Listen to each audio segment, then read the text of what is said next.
I'll never forget the sound of my sister crying. Not the gentle sniffles from watching sad movies or the happy tears at weddings. This was different. Raw. Broken. The kind of crying that comes from somewhere deep inside where hope goes to die. It was Christmas Eve, and I had just settled into my favorite spot on the couch with a mug of hot chocolate when I heard the knocking. Not the cheerful rat-tat-tat of holiday visitors, but desperate, urgent pounding that made my heart jump into my throat.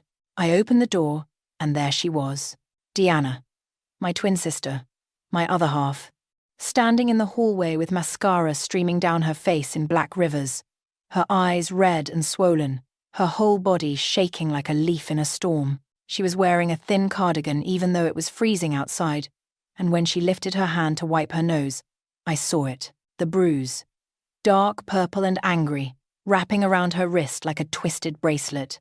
Cass, she whispered, her voice cracking on my name. I can't go back there. I just can't. Then she collapsed into my arms, sobbing so hard I thought she might break apart completely. I pulled her inside, kicked the door shut, and held her while she cried. My mind was racing, but I forced myself to stay calm. Deanna needed me steady right now. I guided her to the couch, wrapped my softest blanket around her shoulders, and went to make tea. My hands were shaking as I filled the kettle. Whoever did this to my sister was going to regret it. But first, I needed to know what happened. When I came back with 2 steaming mugs, Deanna had stopped crying but was staring at nothing, her eyes empty and distant. I sat beside her and waited. We've always had this connection, ever since we were kids. Twin telepathy, people call it. I could feel her pain like it was my own. It's been over a year, she finally said, her voice barely above a whisper. Maybe longer. I don't even know when it started anymore. It just got worse so slowly that I didn't notice until... She trailed off, pulling the blanket tighter around herself. Until what, Dee? I asked gently. Until I realized I was scared in my own home. Those words hit me like a punch to the stomach. Deanna had always been the gentler twin. Where I was fire, she was water. Where I fought back, she tried to make peace. But she'd never been scared. Not of anything. The story came out in pieces, like a puzzle I had to put together. Patricia, her mother-in-law, had started with small comments. Oh, you folded the towels wrong. Here, let me show you the correct way.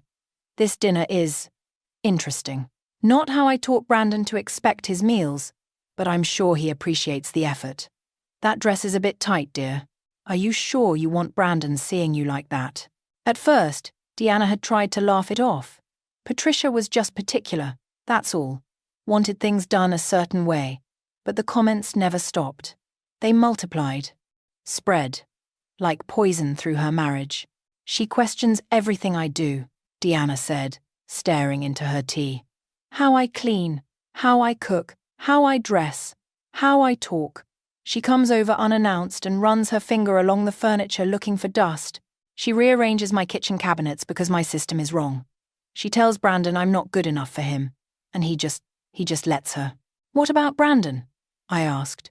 Even though I was starting to guess the answer, Deanna's hand unconsciously went to the bruise on her wrist. He wasn't always like this.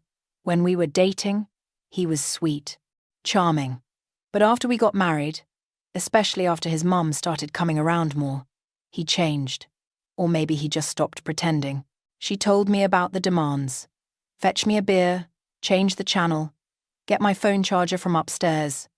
Why isn't dinner ready? Why are you so lazy? Why can't you do anything right? And if she moved too slowly, if she questioned him, if she dared to say she was tired or wanted to see her own family. Yesterday, we were at his mum's for dinner, Deanna continued, her voice getting smaller. I brought red wine instead of white. I didn't know he'd told her we'd bring white. It was an honest mistake. But Brandon grabbed my wrist so hard I thought he'd broken it. He dragged me into the kitchen and told me I was embarrassing him. That I needed to pay attention. That if I couldn't do simple things right, maybe I shouldn't come to family dinners at all. I looked at the bruise again. I could see the fingerprints. 4 distinct marks where Brandon had squeezed hard enough to leave his signature on my sister's skin. The rage building inside me was volcanic, but I kept my voice calm. What happened today?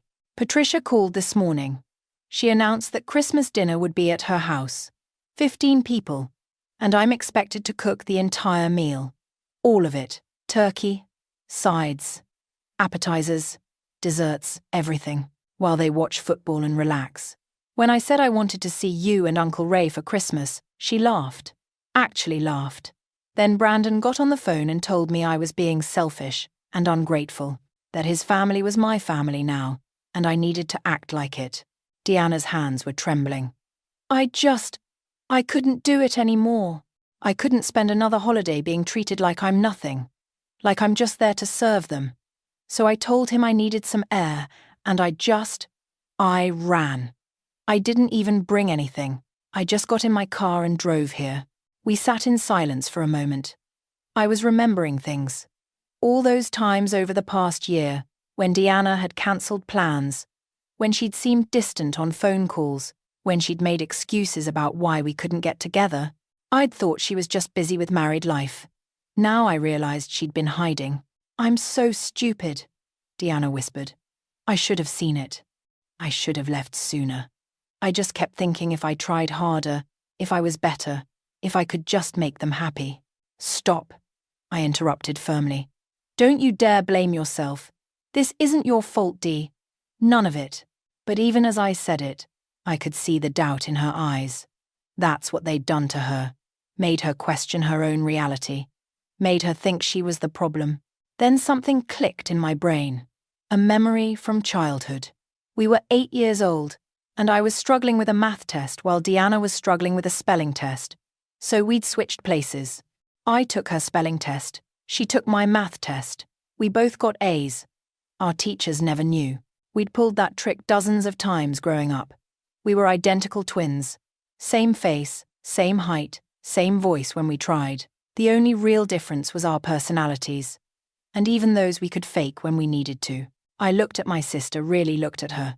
Same dark hair, same green eyes, same small scar on our left eyebrow from when we'd both fallen off a bike. 3 years of marriage to Brandon had worn her down, but physically, we were still mirror images.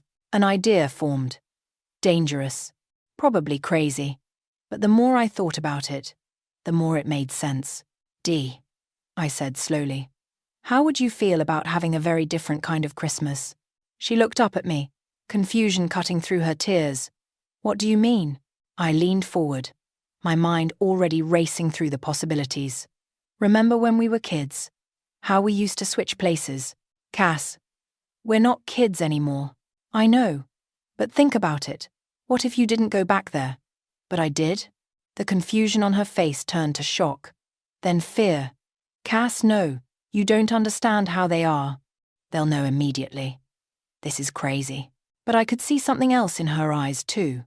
A tiny spark of hope. The thought of not going back there, of not facing another day of Patricia's criticism and Brandon's control, was making her almost dizzy with relief. Let me do this, I said, taking her hands carefully, avoiding the bruise. Let me see for myself what they're really like. Let me stand up for you the way you deserve. But what if... Trust me, Dee, please, just trust me. She looked at me for a long moment.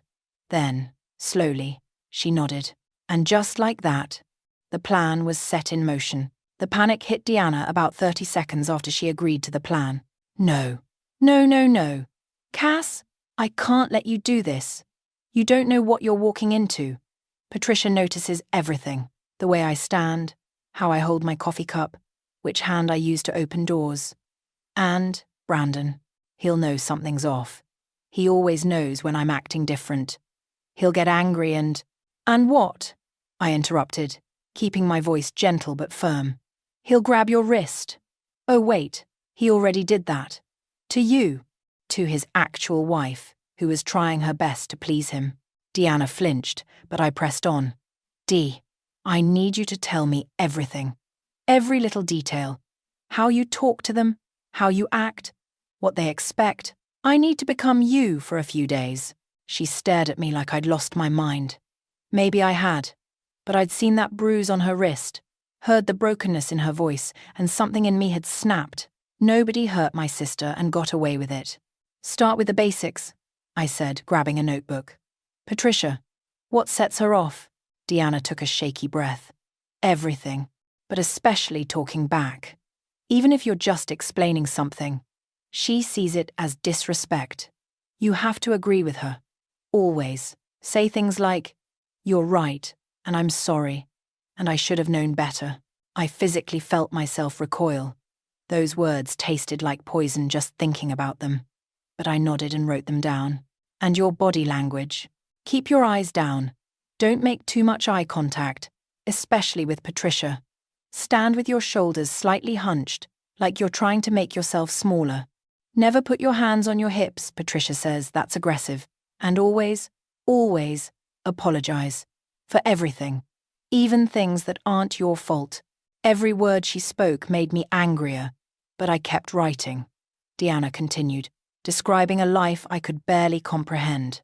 How she had to ask Brandon permission before buying anything over $20. How she needed to have his dinner ready by 6:30 exactly, not 6:25 or 6:35. How Patricia had a key to their house and would let herself in whenever she wanted. Sometimes just to check if Deanna was cleaning properly. What about the way you talk? I asked. Soft. Never raise your voice. Use phrases like, "If that's okay with you," and "whatever you think is best." When Brandon asks you to do something, you say, "Of course," or "right away." Never "in a minute," or "after I finish this." He hates waiting. I looked at my twin sister and saw what 3 years of this treatment had done. The confident girl who used to laugh loudly and speak her mind had been systematically broken down into someone who apologized for existing. Not anymore. We spent the next 2 hours preparing. Deanna showed me photos of their house so I'd know the layout. She described their bedroom, the kitchen, where everything was kept. She told me about Brandon's nightly routine. He'd shower at 9, watch TV in his man cave until 11, then go to bed. They had separate bedrooms because he needed his space for good sleep. That's actually good, I said. Means I won't have to share a room with him. Deanna's face went red. We haven't. We barely. It's been months since he... I don't need details, I said quickly.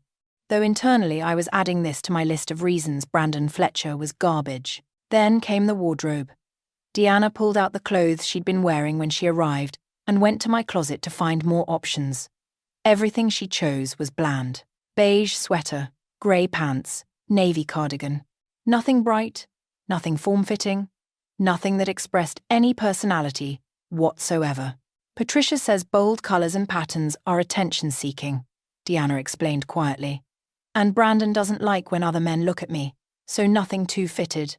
I held up one of the beige sweaters.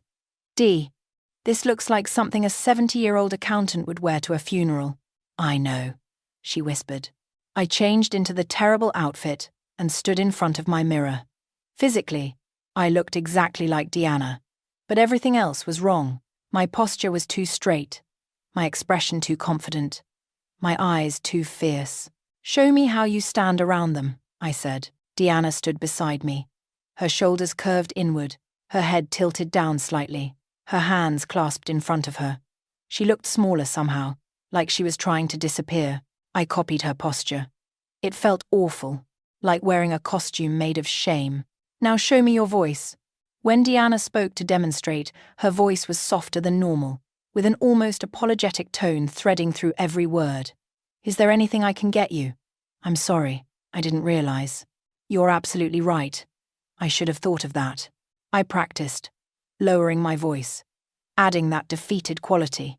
It made me want to scream, but I had to get it right. Finally, Deanna took off her wedding ring and handed it to me. I stared at the simple gold band.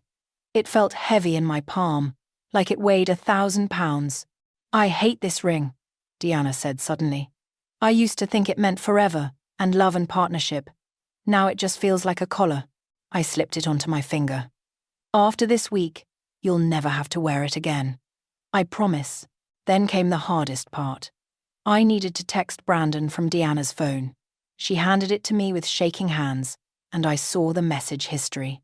His texts were curt, demanding. "Where are you? Mum is waiting. You're being ridiculous." Not a single question mark, like he wasn't asking but commanding. I typed carefully. channeling Deanna's submissive communication style. "I'm sorry for earlier. Coming home now." His response came within seconds. "Mum's already here. Don't be late." Not, "I'm glad you're okay," or "We were worried," or "I love you." Just a warning not to be late. I wanted to throw the phone across the room. "It's going to be fine," I told Deanna, though I wasn't entirely sure I believed it. "You stay here. Rest. Watch movies. Eat all my good snacks. Don't answer the door for anyone. I'll text you updates from my phone." "Cass, what if they hurt you?" I smiled. And it wasn't a nice smile. "Dee, I'm not you. I mean that with all the love in the world. But I'm not someone who's been worn down by their garbage. If Brandon tries to grab my wrist, he's going to regret it. If Patricia wants to criticize me, she's going to get more than she bargained for. But you're supposed to be me. You have to act like me." "I will. At first.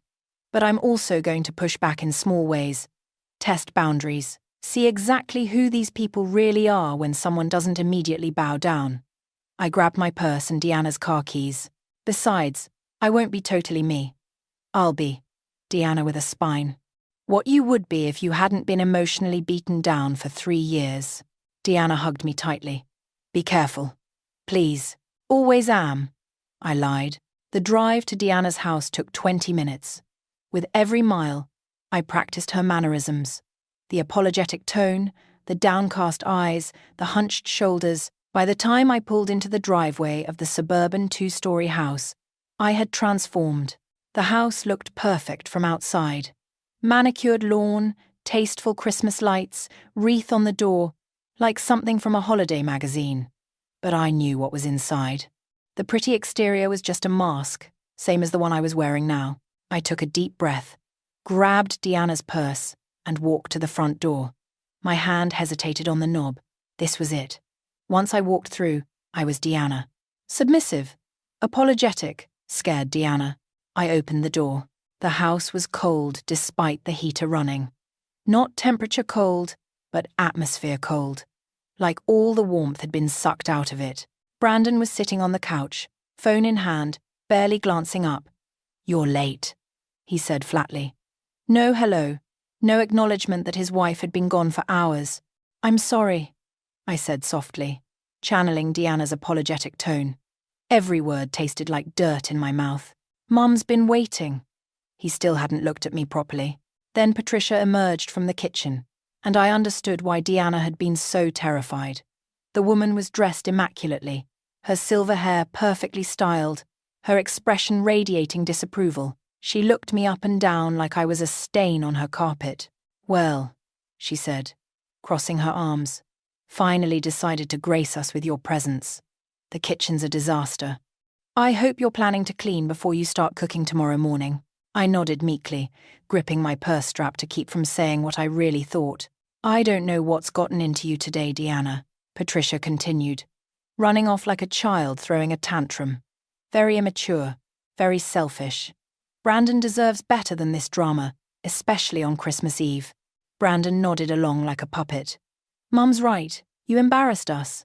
I bit my tongue so hard I tasted blood. But I kept my head down and whispered, "I'm sorry." "Sorry doesn't fix anything," Patricia snapped. "Actions do. Now go clean that kitchen, and tomorrow morning I expect you up by 6. That turkey won't cook itself." As I walked toward the kitchen, passing Patricia, she added one more thing. "Oh, and Deanna, that cardigan is wrinkled. Honestly, how many times must I tell you to iron your clothes? You represent this family now." I made it to the kitchen before I let myself feel the full force of my rage. My hands gripped the counter, and I imagined about 17 different ways to tell Patricia Fletcher exactly where she could shove her criticisms. But not yet. I pulled out my real phone and texted Deanna. "Now I understand. I'm so sorry you lived like this. But don't worry, Dee. They're about to learn what happens when they mess with a Morrison twin. Tomorrow was Christmas, and I was going to make absolutely sure it was a Christmas the Fletcher family would never, ever forget." Christmas morning started with Patricia barging into the bedroom at exactly 6 in the morning. No knock, no warning, just the door flying open and the overhead light flicking on like an interrogation room. Rise and shine. That turkey won't cook itself. I jolted awake, momentarily forgetting where I was. Then it all came rushing back. Right. I was Deanna, in this prison of a house, with a monster-in-law who thought basic courtesy didn't apply to her. I sat up slowly, rubbing my eyes. Good morning, Patricia. It's already after 6. You're late. She stood in the doorway, fully dressed and made up like she'd been awake for hours. Probably had been. Just waiting to burst in here and start the day with criticism. The family arrives at noon. You have exactly 6 hours to prepare a meal for 15 people. I've left a list on the kitchen counter. A list. Of course she had. I shuffled to the kitchen, still playing the part of sleepy, submissive Deanna. The list was 3 pages long. 3 pages. I scanned through it, my anger growing with each item. Polish the silverware, iron the cloth napkins, make 3 types of potatoes because Uncle Tom likes mashed, Aunt Leslie prefers roasted, and Brandon only eats scalloped. Prepare appetizers including stuffed mushrooms, shrimp cocktail, and cheese board. Cook a 20-pound turkey. Make homemade cranberry sauce. Bake dinner rolls from scratch. Create a green bean casserette. Prepare glazed carrots. Make Patricia's famous peppermint cheesecake for dessert. And that wasn't even everything. There were also notes about table settings, when to serve each course, and a reminder that Patricia's fine china needed to be hand-washed immediately after use. 47 items in total. I counted twice. This wasn't a holiday dinner. This was a test designed for failure. But here's the thing Patricia didn't know about me. I'm actually a pretty good cook when I want to be, and I'm excellent at following instructions to the letter while completely missing the spirit of them. I started with the turkey. Patricia had left detailed instructions about her special seasoning blend, which was apparently a closely guarded family secret. The blend was in a small container labeled Patricia's Secret Recipe. I opened it and almost laughed. Paprika, garlic powder, onion powder, and herbs. Nothing secret about it. You could buy this exact mix at any grocery store, but I followed her instructions perfectly, rubbing the turkey with butter and coating it with the not-so-secret seasoning. Into the oven it went at exactly 6:45. Then I moved on to the appetizers. This is where my plan began. Patricia had bought expensive ingredients for New Year's Eve.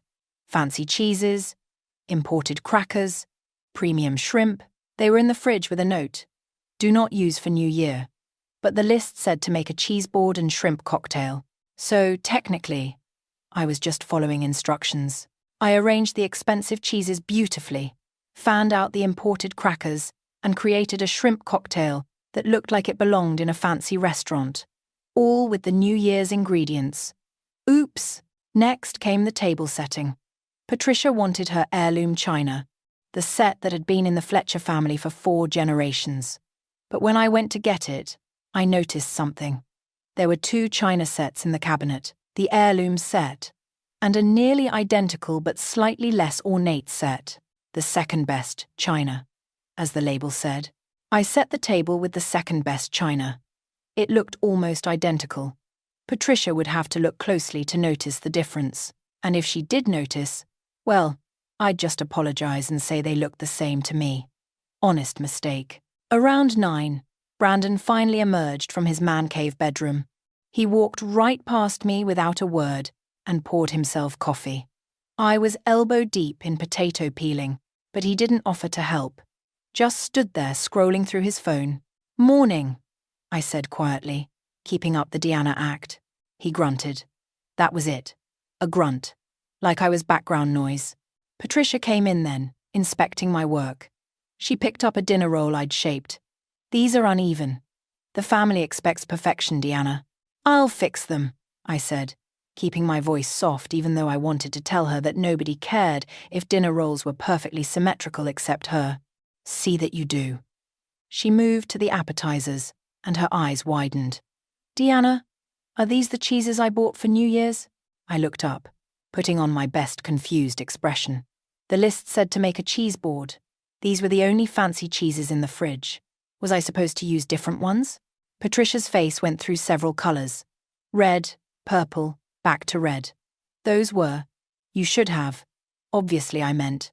I'm so sorry, I said, channeling Deanna's apologetic tone. I was just following the list exactly like you told me to. Should I go buy more for New Year's? She couldn't argue without admitting that her list had been unclear. I watched her struggle with it, her mouth opening and closing like a fish. Finally, she just waved her hand dismissively. It's fine. Just be more thoughtful next time. More thoughtful. Right, because reading her mind was part of my job description. Brandon wandered over to inspect the food. Looks good, babe, he said absently, still on his phone. Then, without looking up, can you get me more coffee? I gritted my teeth. He was standing 2 feet from the coffee pot, but I poured it and handed it to him. Thanks, he muttered, still not looking at me. Then he snapped his fingers. Actually snapped his fingers. Oh, and grab my phone charger from upstairs, would you? It's on my nightstand. I stared at those fingers. The same fingers that had grabbed Deanna's wrist hard enough to bruise. The same fingers now snapping at me, like I was a dog. Every instinct screamed at me to break them. Instead, I said, of course, and went upstairs to get his charger. When I came back down, Patricia was examining the table setting. I held my breath. Deanna, she said slowly. Is this the heirloom china? Yes, I lied smoothly. Why? Does something look wrong? She squinted at a plate, clearly trying to figure out what was off, but she couldn't quite put her finger on it. No, it's just, never mind. Just be careful with it. It's irreplaceable. Of course, Patricia. The morning continued in this vein. Every task I completed exactly as instructed, but with tiny acts of rebellion woven through. The fancy soap Patricia saved for guests? I used it. The expensive vanilla extract she'd been hoarding went into the dessert. The specific way she liked the living room pillows arranged? I did it slightly differently. Just different enough to notice, but not enough to be sure it was intentional. Each small act of defiance felt like a tiny victory for Deanna. Around 11, I excused myself to the bathroom and texted my Uncle Ray. I'd had an idea last night and needed his help to pull it off. Uncle Ray, remember those tiny cameras you use for security consultations? Think you could loan me one? And maybe swing by around dinner time? His response was immediate. For my favourite niece? Already on my way. What are you planning, Cass? Justice. I typed back. Sweet. Documented justice. He sent back a thumbs up and an address where I could pick up the camera. It was risky, but I needed evidence of how these people really acted. By 11:30, the house smelled amazing. The turkey was golden and perfect. The sides were ready. The table looked beautiful, even if it wasn't the exact china Patricia wanted. I'd successfully completed every single item on that impossible list. Patricia came in for a final inspection, clearly hoping to find something wrong. She checked the turkey temperature, examined the sides, studied the table setting. I watched her face fall as she realized everything was actually perfect. Well, she said stiffly, I suppose this will do. Not good job or thank you or this looks wonderful. Just, this will do. Brandon wandered in, saw the spread, and said, Looks great, Mum. Mum. He was complimenting his mother for food I'd spent 6 hours making. The doorbell rang. The family was arriving. As Patricia went to answer the door, I slipped the tiny camera Uncle Ray had dropped off earlier into my cardigan pocket, positioning it so the lens peeked out. It would record everything now. I took a deep breath. This was it. Time to see exactly how the Fletcher family treated Deanna when they had an audience. Aunt Leslie and Uncle Tom arrived first with their adult kids. Then Brandon's cousin Jennifer, with her husband and 2 children. More relatives I didn't recognize. The house filled with noise and people, everyone commenting on the decorations, the smell of food, the festive atmosphere. And through it all, Patricia started her performance. The loving mother-in-law, the gracious hostess. But I noticed how she changed when she talked about me. Oh, you know Deanna, she said to Aunt Leslie, loud enough for me to hear from the kitchen. She tries her best. Bless her heart. That phrase. Bless her heart. The most passive-aggressive phrase in existence. The turkey smells wonderful. Uncle Tom called out. "Thank you," Patricia responded, like she'd cooked it. I served drinks, smiling politely, playing the perfect submissive daughter-in-law. The camera in my pocket captured everything. Every dismissive comment from Brandon, every backhanded compliment from Patricia. Every moment I was treated like hired help instead of family. Finally, we all sat down for dinner. I'd worked for 6 hours straight without a break, but I was the last to sit, making sure everyone else had what they needed first. Patricia stood to say grace, thanked God for family, for the holiday, for the food. Didn't mention who'd actually cooked it. We started eating. I watched nervously as people tried the turkey. "This is delicious," Jennifer exclaimed. "So moist," Aunt Leslie agreed. Then Patricia took a bite. And I saw it. That tiny flicker of annoyance that she couldn't find fault with it. But she found something anyway. "Deanna, dear," she said, her voice dripping with false sweetness. "This turkey is rather dry, don't you think? Didn't I tell you to baste it every 30 minutes? The table went quiet. Several people looked at their turkey, which was clearly not dry at all. I kept my head down. "I'm sorry, Patricia. I'll do better next time. And these potatoes." She poked at the perfectly creamy mashed potatoes. "Well, they're edible, I suppose." "Mom," Brandon said, but he was smiling. "Go easy on her. She tries her best." There it was again. Tries. Like I was a child who'd drawn a crayon picture, not an adult woman who'd just cooked a perfect meal for 15 people. Something inside me shifted. The camera was recording, the family was watching, and I was done playing submissive Deanna. I looked up and smiled sweetly. "You're absolutely right, Patricia. I should have done better. In fact, let me get dessert." I made something special. I stood and went to the kitchen, my heart pounding. This was it. Time to start pushing back. And Patricia Fletcher had no idea what was coming. I returned from the kitchen, carrying Patricia's famous peppermint cheesecake on her best crystal cake stand.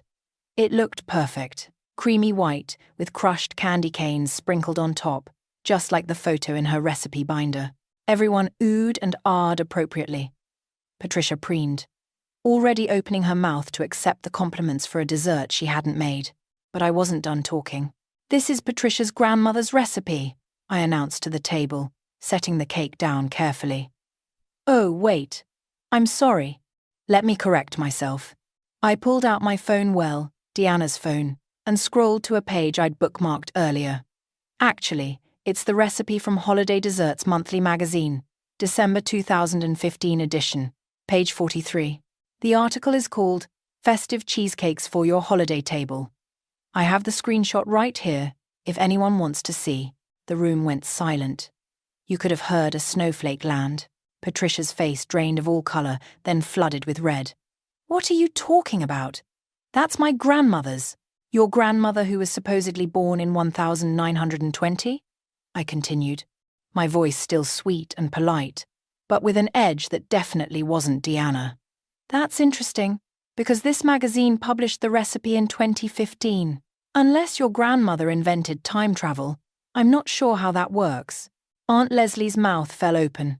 Uncle Tom was looking between Patricia and me like he was watching a tennis match. Jennifer had pulled out her own phone and was clearly searching for the magazine article. "Found it," Jennifer said quietly. It's the exact same recipe, even the candy cane topping." "I don't understand," Aunt Leslie said slowly. "Patricia, you've been saying this was your grandmother's secret recipe for years.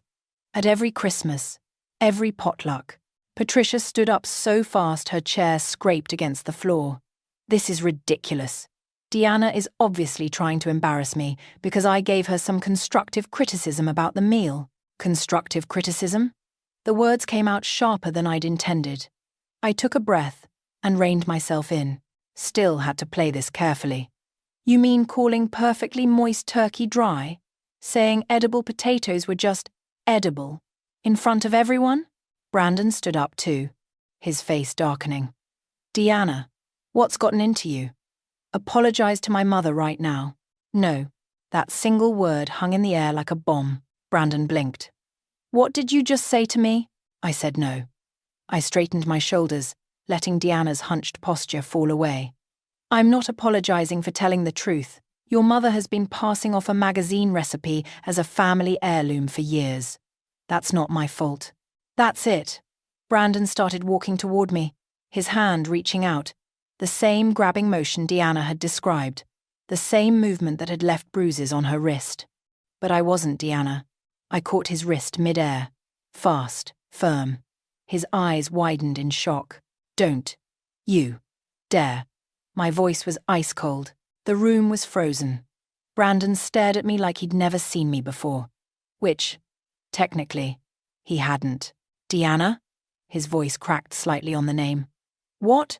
Not quite, I said, releasing his wrist and stepping back. Patricia rushed forward. What do you mean, not quite? What is happening right now? I looked around the room. 14 pairs of eyes staring at me. The camera in my pocket still recording. This was the moment. No going back after this. My name is Cassidy Morrison, I said clearly. Deanna is my identical twin sister. And she's not here right now because she was too scared to spend another holiday being treated like garbage by you people. The explosion was immediate. Where is my wife? Brandon shouted, his face going purple. This is insane. You can't just... What I can't do, I interrupted, my voice cutting through his, is stand by while my sister gets abused. Yes, abused. That's the word for what you've been doing to her. Abused, Patricia shrieked. How dare you? We've done nothing but welcome that girl into our family. Really? Is that what you call it? I turned to face her fully. Constant criticism, unreasonable demands, making her feel worthless. That's your definition of welcome. She needed guidance. Patricia's voice was shrill now. She didn't know how to run a household properly. How to take care of my son. Your son is a grown man who can't pour his own coffee or get his own phone charger, I shot back. And you're not a guide, Patricia. You're a bully. Brandon stepped closer again, and I could see the calculation in his eyes. He was bigger than me, stronger, used to intimidating Deanna into submission. I don't know what lies Deanna told you, he said, his voice low and threatening. But you need to tell me where she is, right now. Or what? I stood my ground. You'll grab my wrist like you grabbed hers? Leave bruises on me too? His hand had been moving toward my arm. It froze mid-air. I don't know what you're talking about, he said, but his eyes shifted. Guilty, don't you? I pulled out my phone, my real phone this time, and showed the photo. Deanna's wrist, the 4 distinct fingerprint bruises. Dark purple against her pale skin. These are from 2 days ago, when you dragged her into your mother's kitchen for bringing the wrong wine. Aunt Leslie gasped. Uncle Tom stood up, his face hard. Brandon, is this true? It was an accident, Brandon said quickly. I didn't mean to. She was embarrassing me, and it wasn't that hard. Accident. I laughed, but there was no humor in it. Like it was an accident that you snap your fingers at her like she's a dog? That you make her ask permission to buy things? That you've isolated her from her family and friends for 3 years? That's not we didn't, Patricia was sputtering, looking around for support. But the family wasn't looking at her with sympathy. They were looking at her with growing horror. That's when Uncle Ray chose his perfect moment to ring the doorbell. I went to let him in, and he walked into the tense dining room carrying a tablet. He was a big man, 55 years old, with the kind of presence that made people pay attention. Sorry to interrupt Christmas dinner, folks, he said in his deep voice. But my niece asked me to bring something important. He set the tablet on the table and pressed play. The footage started. Me arriving at the house last night as Deanna. Patricia's immediate criticism about the wrinkled cardigan. Brandon barely acknowledging my presence. Then this morning, Patricia barging in at 6. The impossible list of tasks. Every snide comment and dismissive gesture. But the worst part was the dinner footage. Patricia calling the perfect turkey dry. Brandon's, she tries her best comment, dripping with condescension. The way they'd treated me like a servant while taking credit for the meal. The family watched in growing silence. Jennifer had her hand over her mouth. Aunt Leslie's eyes were filling with tears. Uncle Tom's jaw was clenched so tight I could see the muscle jumping. When the footage ended, Aunt Leslie spoke first. Patricia, is this really how you've been treating that poor girl? You don't understand the full context, Patricia started, but her voice had lost its strength. She needed to learn. Learn what? Uncle Tom interrupted. How to be treated like trash. Brandon, I raised you better than this. Snapping your fingers at your wife. Dad, it's not like that. Then what is it like? One of the cousins spoke up. Because what we just saw was pretty clear. Brandon tried to recover. This is entrapment. She tricked us. You can't just... This isn't legal. Actually, Uncle Ray said calmly, recording in a private home where you've been invited is perfectly legal in this state. And documenting abuse? That's just called evidence. Abuse? Patricia's voice rose again. This is not abuse. I was helping her. She wasn't good enough for Brandon and I was trying to make her better. The words hung in the air. Even Patricia seemed to realize what she'd just admitted. Not good enough, I repeated softly. There it is. That's what you really think. That Deanna isn't good enough. That she needs to earn the privilege of being in your family by being your personal servant. That's not what It's exactly what you meant. I looked at Brandon. And you let her. You watched your mother tear your wife down day after day, and you not only let it happen, you joined in. Brandon's face was red now, angry and embarrassed. Where is she? I need to talk to her. I can fix this. I can change. That's the thing, Brandon, I said, gathering my things. She doesn't want to talk to you. She doesn't want your promises to change. She's already filed paperwork with a lawyer. The divorce papers should arrive after Christmas. Divorce? Patricia nearly shrieked. You can't be serious. Over some hurt feelings. Over 3 years of systematic emotional abuse, I corrected. Over bruises. Over being made to feel worthless every single day. But he's her husband. Patricia grabbed Brandon's arm like he was still a child she needed to protect. That's his wife. You can't just take her away. I didn't take her anywhere, I said. She left, because she finally realized she deserved better than this. I walked toward the door, Uncle Ray following. But I turned back one more time. Oh, and one more thing. If either of you try to contact Deanna, harass her, or spread rumors about her, this footage goes public. To your employer, Brandon. To your church group, Patricia. To every single person who thinks you're such a perfect family. You can't do this to us. Patricia was crying now, angry tears streaming down her face. Watch me, I said. And then Uncle Ray and I walked out into the cold Christmas evening, leaving chaos behind us. The camera had caught everything. The confession, the threats, the complete breakdown of the Fletcher family's perfect facade. In the car, Uncle Ray looked at me. That was intense. You okay? Better than okay, I said. But I need to get home to Dee. She needs to know it's over. He nodded and started driving. Behind us, through the window, I could see the Fletcher family still arguing. Their perfect Christmas completely destroyed. Good. Some families deserve to be torn apart, especially when they'd been rotten from the inside all along. I drove straight back to my apartment, my hands shaking slightly on the steering wheel. The adrenaline was starting to wear off, replaced by a strange mixture of exhaustion and satisfaction. Uncle Ray followed in his own car, just to make sure I got home safely. When I opened my apartment door, Deanna jumped up from the couch so fast she nearly knocked over the mug of tea she'd been holding. Cass! Oh my God! What happened? Are you okay? Did they? Her eyes were wide with fear and hope, and a dozen other emotions I couldn't name. Sit down, Dee, I said gently, taking off the terrible beige cardigan and throwing it over a chair. We need to talk. Uncle Ray came in behind me, and Deanna's face went pale. Is it bad? Did something go wrong? Actually, Uncle Ray said with a slight smile. Your sister just gave the performance of a lifetime. I sat down next to Deanna and took her hands carefully, avoiding the bruise that was already starting to fade to a yellowish green. Then I told her everything. The impossible list of tasks, Patricia's constant criticism, Brandon's snapping fingers and demands, the way I'd served the perfect meal only to have them tear it apart. And then I told her about the reveal. Deanna's face cycled through so many emotions. Shock when I described catching Brandon's wrist mid-grab, Fear when I explained how I'd exposed Patricia's fake recipe. Disbelief when I told her about showing the family the bruises. You showed them the bruises, she whispered. Cass, they'll think I'm weak. They'll think I'm making a big deal out of nothing. They'll think exactly what they should think, I interrupted firmly. That Brandon hurt you, that Patricia enabled it, that you were a victim of abuse. But I should have been stronger. I should have left sooner. I should have... Stop.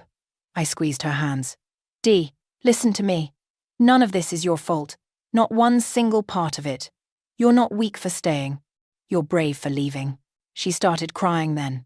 Not the broken, hopeless sobs from Christmas Eve, but something different. Cleaner. Like something toxic was finally draining out of her. Uncle Ray excused himself to the kitchen to give us privacy, though I heard him making phone calls. Probably to the lawyer Deanna would need. What happens now? Deanna asked when she could speak again. Brandon knows where you live. What if he comes here? What if Patricia? I have a plan for that too, I said. I showed her the footage Uncle Ray had recorded. Every cruel comment, every dismissive gesture, Brandon's near admission about grabbing her wrist. This is evidence, Dee. Legal evidence. If they come anywhere near you, we can get a restraining order. And if they try to fight the divorce or make things difficult, all of this becomes public. Public, Deanna repeated, looking horrified. Everyone will know. Everyone will see what I let them do to me. No, I corrected. Everyone will see what they did to you. Big difference. Over the next few days, things moved fast. Uncle Ray had connections with a good divorce lawyer, a sharp woman named Attorney Mills, who specialized in cases involving domestic issues. She watched the footage once, looked at the photos of Deanna's bruises, and said, "This'll be straightforward. He'll want to settle quickly to avoid this going public." She was right. Brandon tried calling Deanna's phone 63 times in the first 2 days. When she didn't answer, he started leaving voicemails. They were predictable, first angry. "You put your crazy sister up to this. This is all her fault. You're my wife and you need to come home." Then manipulative. "Baby, please, I love you. We can fix this. I'll talk to Mum. I'll change. Just give me another chance." Then desperate. "I can't sleep. I can't eat. You're destroying me. How can you do this?" Deanna listened to one voicemail and started crying, not because she believed him, but because she recognized the manipulation. "He used to talk like this. Whenever I tried to set boundaries," she said quietly. "I always gave in because I thought he really meant it. He means it right now," I told her. "He means he's scared of losing control. That's not the same as loving you." Attorney Mills sent the divorce papers. Brandon's lawyer received them along with a copy of the footage and a simple message. "Settle fairly and quietly, or everything goes public." Brandon caved within 48 hours. Patricia tried a different approach. She couldn't call Deanna directly. Deanna had blocked her, so she started a whisper campaign, calling relatives, friends from church, anyone who would listen, spinning the story her way. "Poor Brandon," she told people. "His wife abandoned him on Christmas. Just walked out without a word. We think she might be having some kind of mental breakdown. That twin sister of hers has always been a bad influence. But Aunt Leslie and Uncle Tom shut that down fast. They'd been there. They'd seen the footage. They knew the truth. And they started telling people what really happened." Within a week, Patricia's social standing had taken a serious hit. People stopped inviting her to book club. The church committee asked her to step down from her position. Her carefully constructed image as the perfect mother and hostess crumbled. She tried one last desperate move. She showed up at the bookstore where Deanna worked. Deanna called me immediately, panicking. "She's here! She's outside! The manager won't let her in, but she's just standing there, staring through the window." I was there in 10 minutes. Patricia was indeed standing outside, arms crossed, looking like a woman who'd never been told no in her life and didn't know how to process it. I walked right up to her. "Leave. Now. This doesn't concern you," Patricia hissed. "I need to speak with my daughter-in-law. Former daughter-in-law. And no, you really don't. She's confused. You've filled her head with lies. If I could just talk to her." The only thing I filled her head with was the truth, that she deserves better than you and your son. Patricia's face twisted with rage and something else. Genuine confusion, like she truly couldn't understand what she'd done wrong. I was trying to help her, she said, and for a moment she almost sounded sincere. Brandon needed a proper wife, someone who could run a household correctly. I was teaching her. You were tearing her down, I said quietly. Every single day. And you convinced yourself it was help because admitting the truth that you're cruel and controlling would mean facing who you really are. She stared at me. For just a second, I saw something flicker in her eyes. Doubt, maybe, or the tiniest recognition that she might have been wrong. But then it was gone, replaced by cold anger. Stay away from my family. Gladly, I said. As long as you stay away from mine. She left. I watched her car pull away, and through the bookstore window, I could see Deanna slowly relaxing. The divorce was finalized in record time. Brandon agreed to a fair split of assets. No alimony either way. No contact agreement. Clean break. Deanna moved her things out of the house while Brandon was at work. Uncle Ray and I helped, along with a few cousins who'd seen the truth and wanted to support her. The house looked the same as it had on Christmas. Perfect on the outside, cold on the inside. I lived here for 3 years, Deanna said quietly, standing in the empty bedroom. And I never once felt at home. That's because it was never your home, I told her. It was Patricia's home, Brandon's home. You were just living in their space, playing by their rules. She nodded slowly. I want my own place, where I can paint the walls any color I want, where I can leave dishes in the sink if I'm tired, where nobody criticizes how I fold towels. You'll have it, I promised, and I'll help you find it. 3 months passed. Winter turned to spring. Deanna started therapy twice a week at first, then once a week. Working through 3 years of emotional abuse and gaslighting wasn't easy. Some days she questioned everything. Whether she'd overreacted, whether she should have tried harder, whether she was a failure for not making her marriage work. But slowly, session by session, she started to heal. She found her own apartment in April.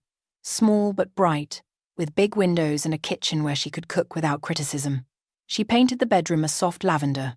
Patricia had always said purple was tacky. She bought mismatched dishes because she liked them, not because they were the proper set.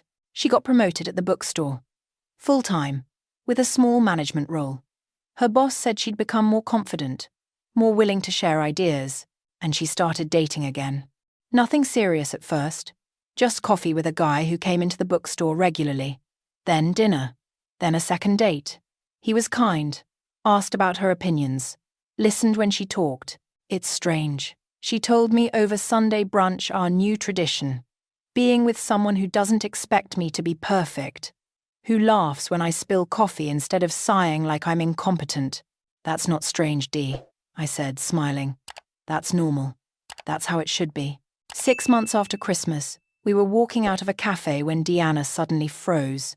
I followed her gaze and saw Brandon's car across the street. He was just sitting there, watching. My first instinct was to march over there and tell him exactly where he could shove his stalker behavior. But Deanna did something that surprised me. She linked her arm through mine and kept walking. Didn't look at him. Didn't acknowledge him. Just walked past like he wasn't even there. Aren't you scared? I whispered. She smiled a real smile. Strong and genuine. Not anymore. You know why? Why? Because I finally understand something I should have known all along. She squeezed my arm. I'm a Morrison twin. And we don't break, we fight back. Those words, my words from months ago coming from her lips, made my heart swell with pride. Brandon's car didn't move. He just watched us walk away, getting smaller in the distance, less important, less powerful. Just a man who'd lost something valuable because he never appreciated what he had. We rounded the corner, and Deanna laughed. Actually laughed. The sound was light and free and beautiful. Thank you, she said. For everything. For switching places. For standing up for me. For showing me I deserved better. You would have figured it out eventually, I said. Maybe. But you made it happen sooner. You gave me my life back. We walked down the sunny street, 2 identical women who looked the same, but whose lives were now completely different from 6 months ago. One had learned to stand up, one had learned she already had the strength, and both had learned that family, real family, meant protecting each other, no matter what, even if it meant switching places and giving terrible people exactly what they deserved. Sometimes the wrong people mess with you, try to break you down, make you feel small, convince you that you're not good enough. And sometimes, if you're very lucky, you have the right family to remind you who you really are, to fight beside you, to catch you when you fall, and to help you stand back up, stronger than before. 6 months after that terrible Christmas Eve, Deanna was free, healing, happy. And Patricia and Brandon. They'd learned a valuable lesson. Never mess with the Morrison twins, because we protect our own. Always.